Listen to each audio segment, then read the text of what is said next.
Вообще от молодых всегда ждут самого хорошего результата, потому что молодость – это такой задел на будущее, ну а молодые депутаты – такая особая категория, важная категория, потому что по большому счету, я думаю, что если ребята будут уверенно идти по тому пути, который они выбрали, это все-таки такая самый лучший перспективный кадровый резерв на будущее, не только в нашей области, а в принципе вообще в стране. Потому что если на них посмотреть, вы же видите, это с одной стороны совершенно разные люди, с другой стороны люди, которые выбрали, я бы сказал, не совсем такой простой путь, по которому они идут, уже встали на этот путь. И, конечно, вот такие встречи, обмен опытом более зрелых коллег, представителей самых различных направлений, там, общественной сферы,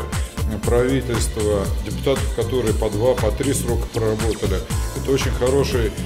путь, на котором ребята как раз вбирают в себя какие-то такие особенные, скажем, нотки, даже с одной стороны связанные со своей профессией, которую они для себя выбрали как основную, с другой стороны это вот как раз, наверное, приобретение того жизненного опыта, который они подчерпывают и на разных территориях. А я думаю, что вам уже говорили о том, что мы как раз не придерживаемся принципа проводить аналогичные мероприятия где-то в одном месте в Нижнем Новгороде, а стараемся все-таки, чтобы география таких встреч, семинаров, да просто таких хороших разговоров по-честному, чтобы вот эта территория этих разговоров, она была достаточно такая большая. И стараемся бывать в разных уголках Нижегородской области. Вот я смотрю на нас, да, мы все когда-то были с одной стороны студентами, да, правильно я говорю? Вот. И вы же, наверное, помните, как любые такие хорошие, интересные, креативные начинания, хотя в мои студенческие годы слова креативного еще не было, но так или иначе, они всегда очень активно подхватывали с ребятами, да, вспомните. Любая идея, любое новшество, оно, в общем-то, принималось, осмыслялось. Может быть, конечно, не так, как потом с позиции уже зрелых